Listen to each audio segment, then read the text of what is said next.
Hello, my name is Wendy Love Edge, and I'd like to welcome you to the Bulldozer Health Show.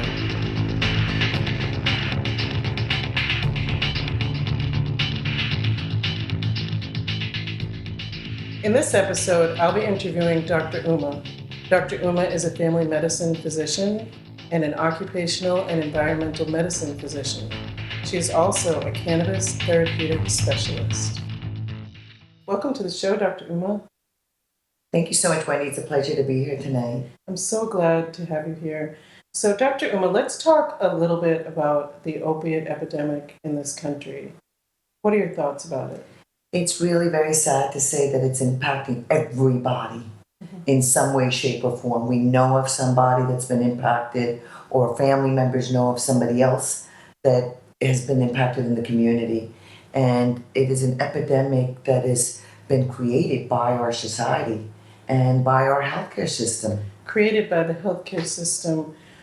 Let's talk about that a little bit more. So, I can't remember when exactly physicians started prescribing things like morphine and Percocet and Vicodin. Well, those medicines have been around a long time, but it was about in the late 90s when pain became an issue and we wanted to address it. Right. So we called it the vital signs that we check on people. Pain became another vital sign. And if you go to most hospitals or doctors' offices, they'll ask you, what's your pain scale, 0 to 10? You know, is always the most common question. So in order to address this, we started to address this by giving people medications. And it usually started out with the over-the-counter medication. You know, if you've got a headache or pain, from your Advils to your ibuprofens, to either your Tylenols or whatever you're able to get over the counter. Right, and those pills have impact as well on the body. Absolutely. You know, we're talking about the stronger, the next level. But what happens when someone takes something like Tylenol or ibuprofen over the long term? Excellent question. So one of the basic things that I always want patients to understand is everything that we consume, for the most part, it's either metabolized by one of two organs. It's either metabolized by the kidney or it's metabolized by the liver. So in the case of Tylenol, it's metabolized by the liver. In the case of Advil, it's metabolized by the kidneys. So these all have long-term effects. And if you see, what are the most common effects that we see is that people end up on renal dialysis, right? Which is long-term effect of using these non-steroidals. And they either classified into two categories. We call it non-steroidals or analgesics. So analgesics are things like Tylenol. And Tylenol, being that it's metabolized by the liver, people end up with needing a liver transplant down the road. So these are pretty much the two organ systems that are impacted. So I always say, everything you put in your mouth, you hope you either pee it out or you poop it out. Eventually, right? It has to come out somewhere. Right, or most people are full of it, right? Right. So that's, you know, kind of, some people might think, well, that's an extreme case. You know, I'm just taking a couple of Tylenol every day because I have this pain. Is it really extreme, or is it something that could happen with anyone over long-term use? It's long-term use, you know. People don't realize the small effects, and everybody's different, you know. Everybody's kidney system is not the same. Everybody's liver system is not the same. And we have to understand this. And I'm not saying that pharmaceuticals don't have a role. What I believe is that we need to use the least amount. And our society, we feel like if a little is good, a lot must be better, right? When we've got commercials now where somebody's on an opioid and they have to take a pill because they can't poop. I mean, what is that about? And this is our society that we're facing. And everything you put in your body has an effect, right? Absolutely, positive or negative. And again, it's not just one thing. That's what we want people to understand. There's a balance. And everybody's balance is different. And it varies from day to day. Right, that's true. Our body's always changing, right, and evolving, depending on what we ingest for food or water, soft drinks. You know, there's so many different things, and they're all really related, I think. So we're talking about the first line, you know, Tylenol, ibuprofen, and Advil. But then when those aren't working, it seems like what happened was physicians started going to the next level, right? The whole evolution also began with hospitals wanting to give out medications to take care of our patients and to control their pain. But again, addiction, we talk about an opioid epidemic and addiction. There are different issues that they are kind of go hand in hand. Right. Addiction is an illness. So people can get addicted to multiple things, not just opioids. But in the case of opioids, most patients got this through a prescription. Right. 50%, I think, are the numbers that we've learned that most of the opioid overdoses came from prescriptions that were given by doctors. And in this country, in the United States of America, we are 5% of the world's population consuming 80% of our pain. What is it that we suffer pain differently in this country than other countries? Well, if like you said earlier, if physicians or other health professionals are told that it's a vital sign, right, then it's something they have to treat. And for allopathic physicians in this country, frequently it's with pharmaceutical drugs or surgery, right? Those are kind of the options. We pretty much, when we've forgotten about the patient getting involved in Right. their care. Right. Patients are constantly told, well, here's your numbers, right? If you've got a blood pressure, here's a blood pressure pill, right? If you've got diabetes, here's a diabetic pill. If your cholesterol numbers are off. So when I practiced family medicine, I used to call it the party pack of five. The average patient was on a blood pressure medication, something for diabetes, something for cholesterol. And of course, they had to take something for reflux because of the side effects. And then the happy pill or the sad pill, something for anxiety or depression. So we've got people that have the side effects from taking medications, and they're also in real pain, either physical or emotional pain. Right. And we're treating it with just pharmaceuticals. Right. So, as a result of that, we have this rise, like you said, 80% of the world use of these drugs. By the United States. Right. And the effect of that. The effect of it is, to me, criminal. Literally criminal, because these people are now stealing, harming other people because they have become addicted to this, that they started out. And let me tell you, in my practice, it's not like somebody decides that they're going to become an addict. They start out by something that they took for an ankle sprain or something that they took for sleep, that just for something that they needed a little bit of. And then they build up a tolerance. So no longer does that 5 milligram work. The 5 milligram becomes 10 milligrams. And guess what? They have access to it, right? So it's given to them. Right, it's prescribed. Yes, it's prescribed by your doctor. Your healthcare provider told you to go get this. And guess what? It is covered by your insurance company. Right. And you have a choice of multiple pharmaceuticals places to go to. You can go to any one of your pharmacy drug locations to get it. So it's not like you can't access it. Right. So it's given to you. It's so that it's all good, right? Because your doctor gave it to you. Right. And it's legal.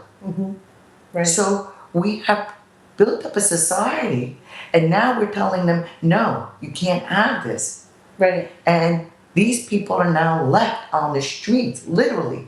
When you have patients that were on medications, i.e. their opioids and their benzos for years, and all of a sudden their doctor said, I got to cut you off, literally, or we got to taper you off. And these patients don't know what to do. And what happens? The next available thing is heroin. Right. And it's cheap and it's available. Right. And it's so maddening and very sad all at the same time. Very sad. All at the same time. And so the system, in a legal way, is creating criminals in the end, really.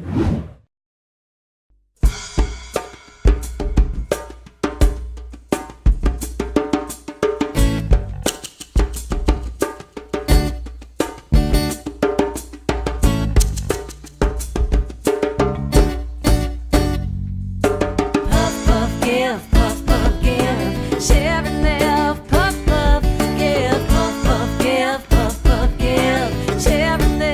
puff, puff, give. It grows from the earth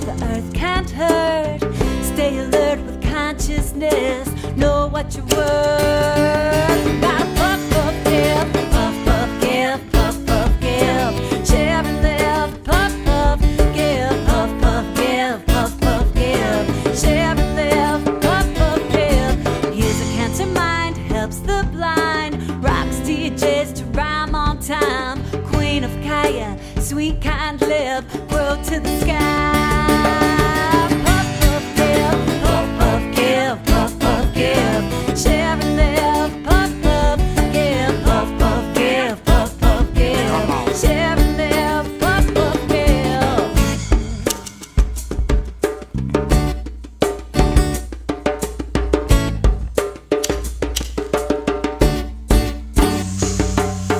Pass that dough cheap on the left hand side, I say. Pass that dough cheap on the right hand side, I say.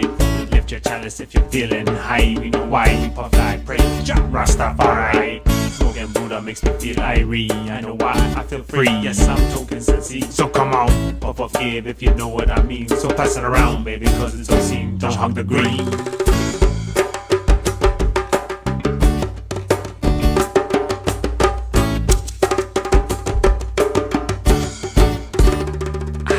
Puff, puff, give, puff, puff, give. Come on. Share and live, puff, puff, give, puff, puff, give, puff, puff, give. Come on. Share and live, puff, puff, give.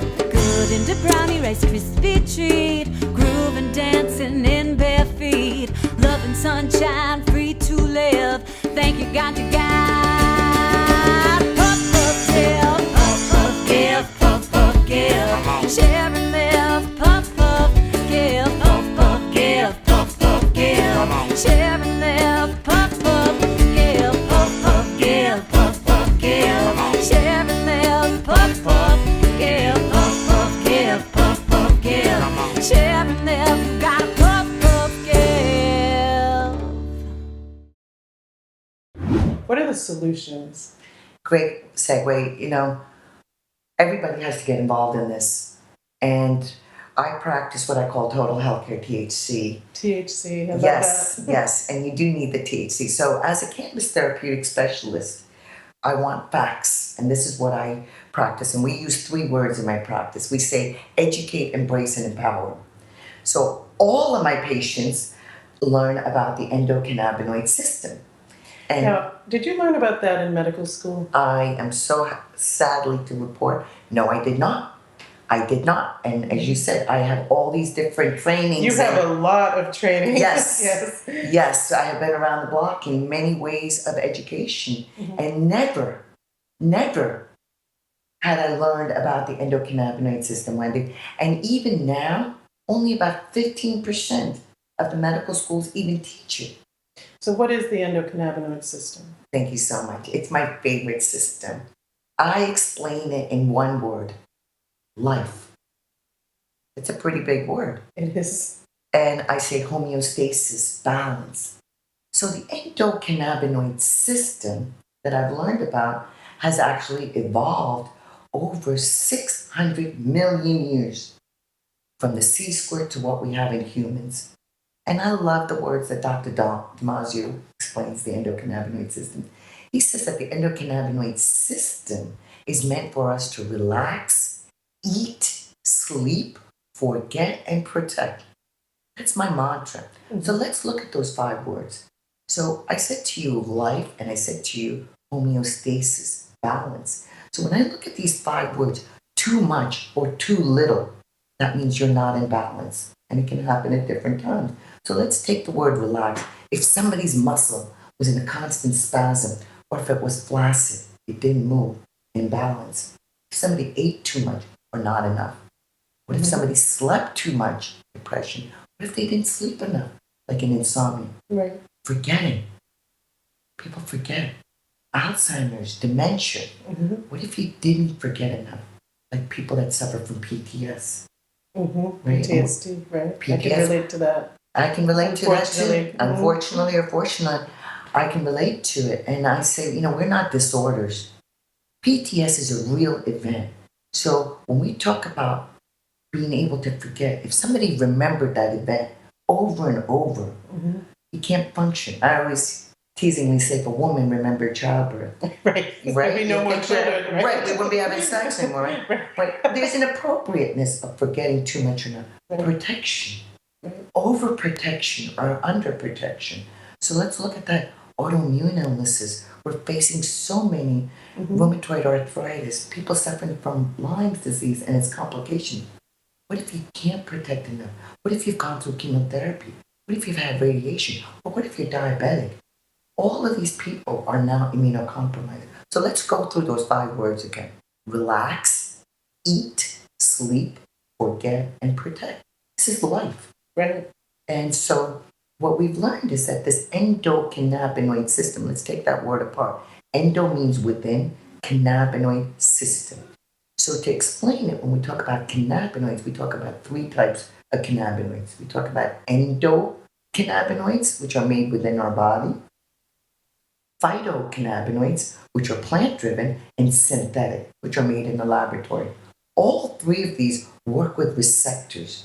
And we found out about these receptors after many years. So Dr. Raphael Meshulam in Israel first started working with cannabis, and in 1964 identified THC, the psychoactive component in cannabis, as the psychoactive component, the cannabinoid, and CBD as non-psychoactive component, as the spectrum.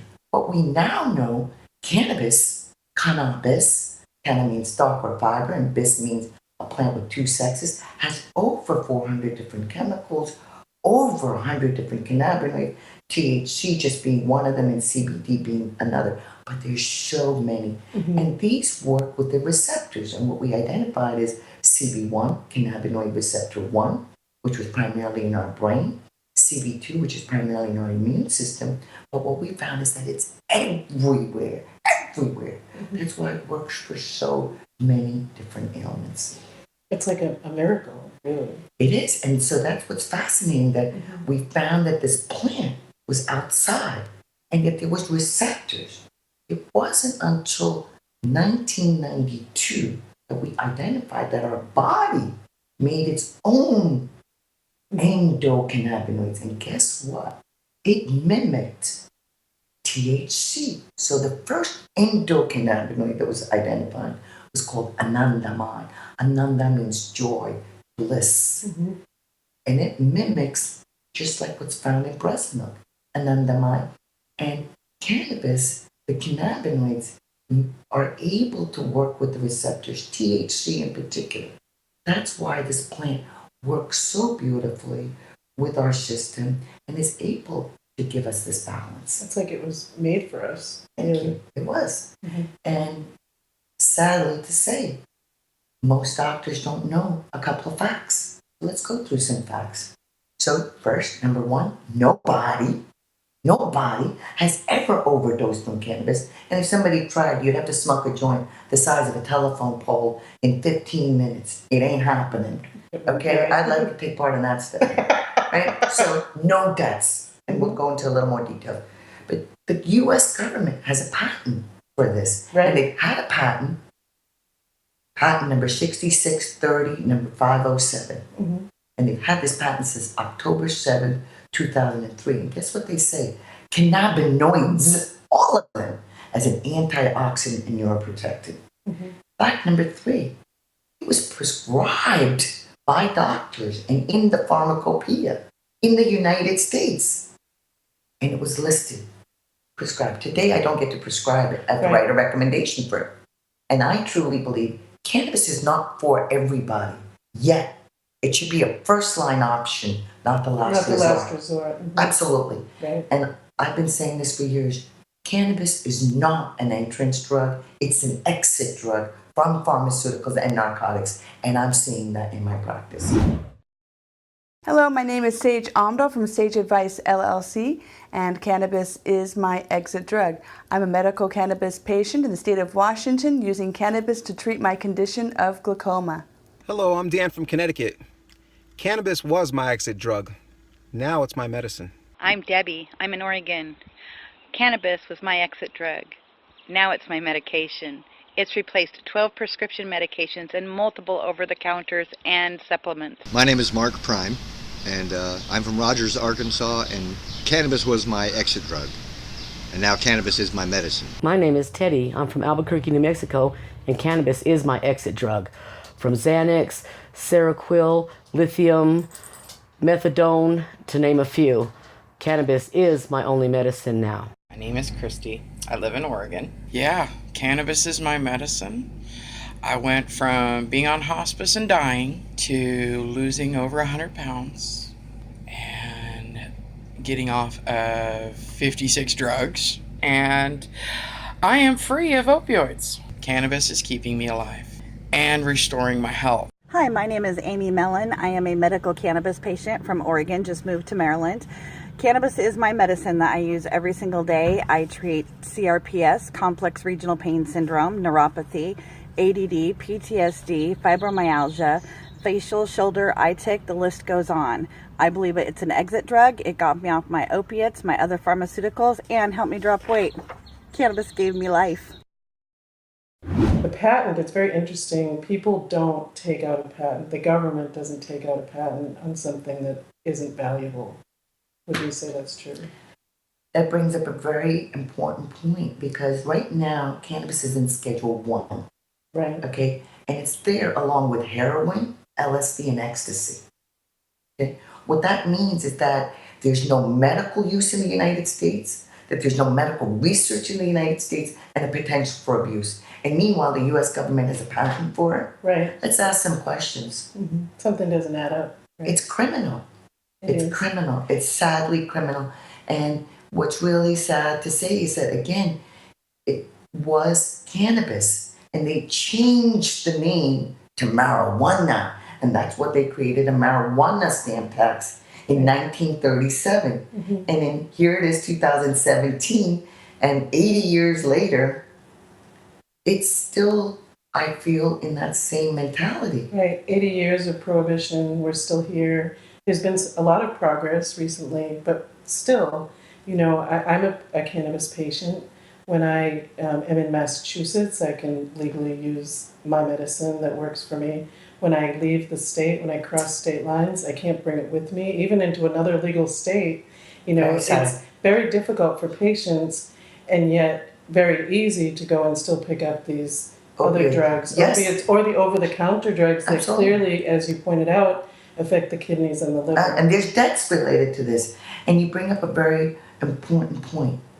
If you're diabetic, if you go out of the country, your diabetes just doesn't disappear because you're out of the country.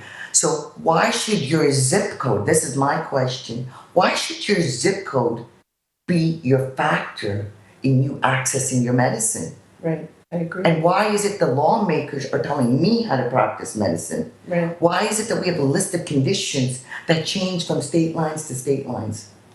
Right, it doesn't make sense, except that many things come down to greed. Absolutely. And that's where we are, and discrimination, It's very, very sad. Again, I keep the word sadness, I've mentioned it several times, because that's the only way I can say why. I asked this question, why? Here we are in 2017 that you can't talk to your healthcare providers about this, and healthcare providers can't talk to our patients. And the reason is because we have it in Schedule 1. Right. So it is still federally illegal. Right. It needs to be deschedulized, Wendy. It has to be deschedulized, and that's part of what I'm fighting for, is that we need the education. Mm-hmm. And we use 3 words in my practice. We say educate, embrace, and empower.